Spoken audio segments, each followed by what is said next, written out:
Donc, chapitre 3. Les bonbons empoisonnés. Une demi-heure après, Shancock avait regagné son studio et s'installait tout de suite à sa table de travail. Il ouvrit le tiroir qui renfermait les billets de Belphégor ainsi que celui de Jacques, et il les étala tous les trois devant lui. Puis, s'armant de sa loupe, il recommença à examiner les documents avec une attention peut-être encore plus aiguisée que la première fois. « C'est extraordinaire !» murmura-t-il.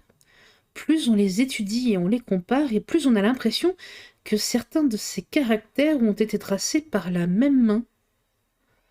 Et pourtant, mieux que personne, j'en suis sûr, Jacques Bellegarde ne peut pas être le fantôme du Louvre, puisque celui-ci, par 2 fois, tenta de l'assassiner. Décidément, ce Belphégor dépasse en habileté tous les faussaires de ma connaissance. » Un bruit de pas léger se fit entendre dans la pièce. C'était Colette qui rejoignait son père. D'une voix presque tremblante, elle lui demanda : « Père, tu as appris quelque chose ? Quelque chose d'intéressant ?» Shancock répondit : « Les constatations que j'ai faites chez Mademoiselle Desroches n'ont fait qu'affermir ma conviction que Belphégor cherchait à rejeter sur Jacques Bellegarde la responsabilité de ses sinistres exploits. »« Alors » s'écria la jeune fille en pâlissant. « Mes pressentiments seraient fondés ?»« Colette !» reprochait le détective avec un accent de douce vérité. « Je ne te reconnais plus. »« Ressaisis-toi, ma chère enfant, mon flair me dit que nous ne tarderons pas à avoir des nouvelles de Jacques Bellegarde. »« Pourvu que Belphégor ne l'ait pas tué, comme le gardien Sabara. »« Je donnerais bien ma tête à couper qu'il est vivant. » À peine Shancock avait-il proféré cette phrase que des aboiements retentirent dans le jardin. Le détective se leva et s'enfuit vers la fenêtre. Un cri de joie lui échappa. « Parbleu, voici monsieur Bellegarde !» Colette, subitement joyeuse, s'en fut rejoindre son père. Gautret, après avoir calmé les chiens, accompagnait le reporter jusqu'à la maison. Shancock s'enfuit au-devant de lui et l'accueillit à la porte de son studio. Tous deux échangèrent une chaleureuse poignée de main. À la figure pâle, aux traits tirés, à l'expression des yeux du jeune reporter, le roi des détectives et sa fille devinèrent qu'au cours de la nuit précédente, il avait dû être mêlé à de graves événements. Et tandis qu'il le faisait pénétrer dans la pièce, il lui demanda : « Que vous est-il donc arrivé ?» Bellegarde riposta tout d'une traite : « J'ai tout simplement failli être assassiné. » Colette tressaillit et fut sur le point de s'écrier : « Je m'en doutais !» Mais elle se contenta de pousser un profond soupir. Shancock invita Jacques à s'asseoir et se réinstalla tranquillement devant son bureau. Colette, muette, attendit debout près du journaliste qui attaqua aussitôt. « Hier soir, j'étais au Petit Parisien en train de corriger les épreuves de mon article, lorsqu'un coup de téléphone me prévint que mon ami, le peintre d'Hermont, que vous connaissez certainement de réputation, était au plus mal. Jugez de ma surprise. La veille, je l'avais rencontré, boulevard Montmartre, et il m'avait paru en parfait état de santé.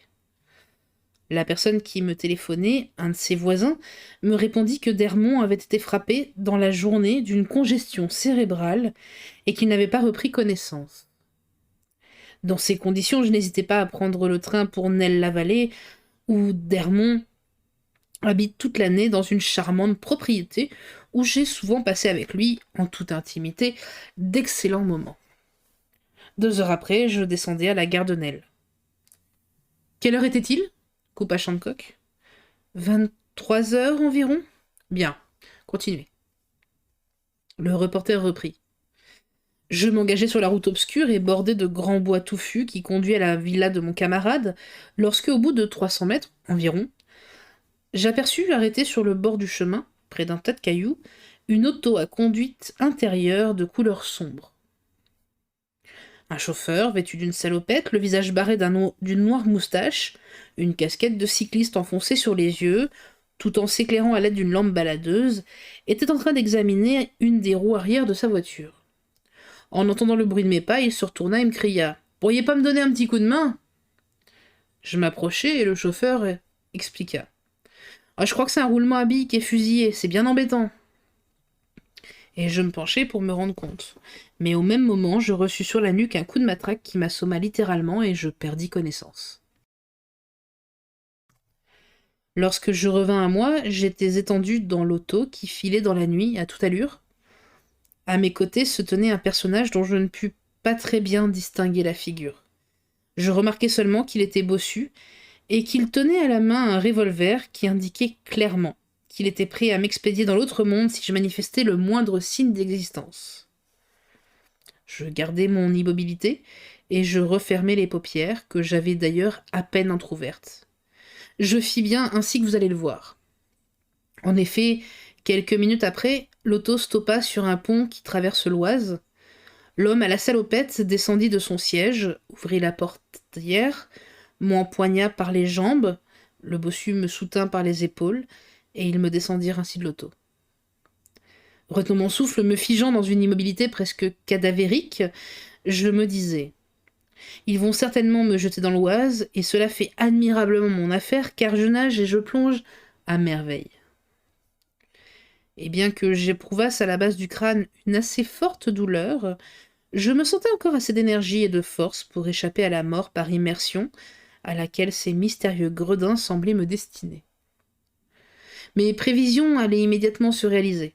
En effet, tous deux, sans la moindre hésitation de leur part et sans la moindre résistance de la mienne, me basculèrent par-dessus le parapet, et je tombai dans la rivière, au milieu d'un remous qui se referma sur moi. La nuit était obscure.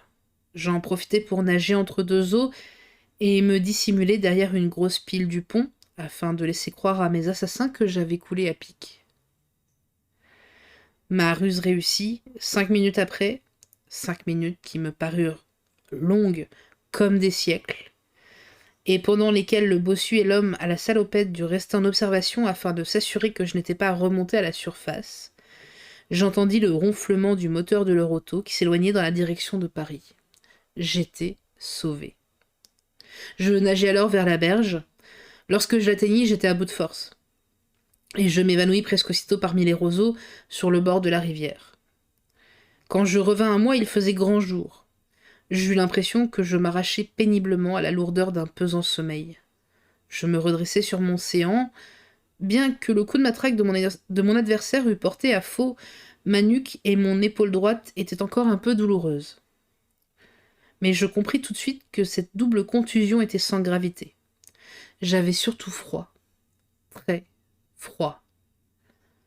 Enfin, je parvins à me remettre sur mes jambes, à gagner la route et à pénétrer dans une auberge où je me fis servir un grog bien chaud que j'avalai d'un trait. Puis je me rendis chez mon ami d'Hermont qui d'ailleurs ne s'était pas si bien porté. Je ne lui fis aucune allusion au guet-apens dont j'avais été objet, je lui racontai une histoire que j'inventais de toutes pièces, dont le brave garçon se contenta d'ailleurs. Mais il voulut à toute force que j'enlevasse mes vêtements encore mouillés, et après m'avoir frictionné avec une vigueur qui acheva de rétablir la circulation, il me prêta des vêtements et voulut à toute force me retenir à déjeuner. J'acceptai car je mourais de faim. Et après lui avoir fait promettre de garder le secret le plus absolu sur cette histoire, je pris le premier train pour Paris, et sans même passer chez moi, je suis venu vous retrouver. Car j'avais hâte de vous mettre au courant de ma mésaventure. Et le journaliste acheva. Belphégor a tenu sa promesse, car c'est lui, j'en suis sûr, qui m'a frappé. Dites plutôt qu'il a voulu vous faire assassiner, rectifia Shandcock. Alors, s'écria Bellegarde, vous croyez que ce n'est pas lui qui m'a administré ce coup de matraque? C'est impossible. Au moment précis où vous arriviez à Nel-la-Vallée, Belphégor s'introduisait chez mademoiselle Desroches pour y dérober votre correspondance. C'est effarant, ponctua Bellegarde, d'une voix sourde, tandis que Colette, le visage subitement attristé, regardait fixement le sol. Et ce n'est pas tout, reprenait le grand limier. Et désignant au journaliste les 3 missives qui étaient encore étalées sur la table, il fit « Examinez ces lettres très attentivement, je vous prie. » Jacques se pencha, se demandant où le détective voulait en venir. Au bout d'un moment, Shandcock reprenait. « Vous ne trouvez pas qu'il existe certaines analogies entre votre écriture et celle de Belphégor ?» Tout en parlant, le détective désignait du doigt au jeune reporter les lettres B et G du mot Belphégor. Jacques, très troublé, déclarait « À première vue, je ne l'avais pas remarqué. Mais je dois reconnaître que, comme toujours, vous avez absolument raison. Et tout en fixant le détective bien en face, il ajouta: Et vous en concluez? Avec un accent de conviction profonde, Shancock martela: J'en conclus que Belphégor, après vous avoir fait assommer et jeter à l'eau par ses complices, cherche à vous attribuer ses forfaits. Oh. Le reporter s'écriait en un violent sursaut de protestation. Mais c'est abominable! Le plus tranquillement du monde, le roi des détectives scandait. C'est parfait. Au contraire. Parfait, comment ça? Répétait Bellegarde au comble de la stupéfaction. Il dirigea son regard d'abord vers Colette, à laquelle la présence du journaliste et l'attitude si nette de son père semblaient avoir rendu toute la confiance et l'énergie, puis vers le roi des détectives qui le considérait, l'œil brillant de toute la lumineuse intelligence qui rayonnait en son cerveau. Shancock reprit, tout en frappant cordialement sur l'épaule du jeune homme, littéralement bouleversé. Si vous acceptez de marcher avec moi, la main dans la main, je vous assure que d'ici peu nous tiendrons Belphégor et sa bande. Très impressionné par l'attitude si catégorique du grand limier, Jacques demandait: Que dois-je faire? Brusquement, Shancock répliquait: Disparaître! Disparaître? S'écriait Bellegarde. C'est impossible, c'est. Il s'arrêta. Colette le suppliait, d'un regard anxieux, d'écouter son père, qui reprenait aussitôt. Ou plutôt, fit-il, de demeurer ici, à l'insu de tous, ce qui me permettra de tendre à Belphégor un piège à ma façon dans lequel il ne manquera pas de tomber. Monsieur Shancock, reprenait Bellegarde, croyez que je serai très heureux et très fier d'être votre collaborateur dans cette affaire qui a ménagé et ménagera encore au grand détective que vous êtes et au modeste journaliste que je suis des surprises sensationnelles. Mais permettez-moi de vous dire que vous exigez de moi un sacrifice devant lequel j'ai un peu le droit d'hésiter. Et pourquoi? Vous me demandez de disparaître? Il est évident que si vous voulez attirer Belphégor dans un de ces pièges remarquables dont vous avez le secret, il est préférable qu'il me croie mort que vivant. Vous voyez bien, soulignait le grand limier. Bellegarde coupa vivement. Hélas, je n'ai plus de proches parents, je compte quelques bons amis. Et vous avez peur de les inquiéter? Bon Dieu, oui. Quand ils connaîtront la raison de votre disparition, ils seront les premiers à vous la pardonner. Peut-être. Vous pouvez dire sûrement. Mais il y a aussi mon journal, je me dois à lui. Shancock objectait. Ne préparez-vous pas un coup de reportage qui vous vaudra, au contraire, toutes les plus chaleureuses félicitations de votre directeur? Le regard tout brillant de la loyauté qui était en lui, Jacques s'écriait. N'aura-t-il pas le droit de me reprocher de m'être montré trop discret avec lui? Et Shancock observait. Votre directeur, j'en suis sûr, ne vous en voudra nullement. Votre triomphe lui fera oublier une petite incorrection que j'affirme nécessaire, car la plus légère indiscrétion risque de tout compromettre. Et je ne réponds plus de rien si vous refusez de suivre, je n'ose pas dire mes directives, mais mon conseil. Ce que vous me demandez là est très grave, hésitait encore Bellegarde. J'ai besoin de réfléchir. Shancock, les sourcils légèrement froncés, regarda sa fille qui était devenue soucieuse lorsque l'on frappa à la porte. Entrez, lança le détective d'une voix brève. Marie-Jeanne apparut un paquet à la main et annonça. C'est un commissionnaire qui vient d'apporter ceci pour Mlle Colette. Et elle tendit l'objet, soigneusement enveloppé dans du papier gravé entouré d'un fil d'or et muni de l'étiquette d'une grande maison de confiserie, à la jeune fille qui s'en empara. Madame Gautret s'en fut aussitôt rejoindre ses fourneaux et Colette commença à développer le paquet. Jacques, l'air préoccupé, et plongé dans les graves réflexions que lui inspirait le conseil de Shancock, n'avait prêté, pour ainsi dire, aucune attention à ce menu et banal incident de la vie quotidienne. Shandcock, de son côté, qui souhaitait vivement de la part du reporter une réponse favorable, s'était avancé vers lui, et désireux de vaincre ses derniers scrupules, il disait « Si vous étonnez absolument, je puis faire une démarche personnelle auprès de votre directeur, mais auprès de lui seul, en lui demandant instamment le secret le plus absolu. » Jacques allait répliquer, mais le visage souriant, Colette se dirigeait vers lui. Et tout en lui présentant une belle boîte de chocolat qu'elle tenait à la main, elle s'écriait « Oh, monsieur Bellegarde, vous m'avez gâté !» Le journaliste protestait avec un accent de très réelle surprise. « Mademoiselle, vous vous trompez, ce n'est pas moi qui vous adressais ce cadeau. »« Et cette carte ?» observait la fille du détective. Et Colette tendit au reporter un fin Bristol sur lequel était gravé le nom de Jacques Bellegarde, 36 avenue d'Antin. De plus en plus éberlué, le reporter affirmait avec force. « Mademoiselle, je vous donne ma parole d'honneur que je ne suis pour rien dans cet envoi de bonbons. Et bien que cette carte ressemble étonnamment à celle dont je fais usage... » Shandcock, qui avait tout entendu, s'écria. « Ah, ça! Le citoyen Belphégor aurait-il... » Il s'arrêta, s'empara de la boîte et dit simplement à Colette et Bellegarde. « Suivez-moi !» Il se dirigea vers le fond de son studio, ouvrit une petite porte et pénétra avec sa fille et le reporter dans une petite pièce bien claire qui représentait un véritable laboratoire.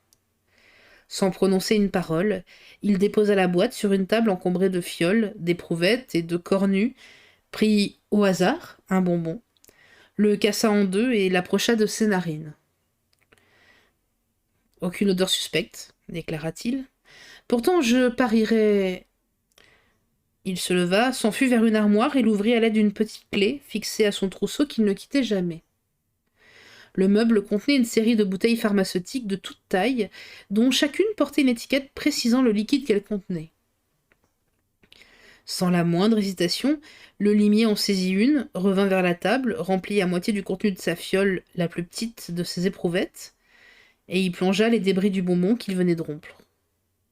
Colette et Jacques le regardaient en silence.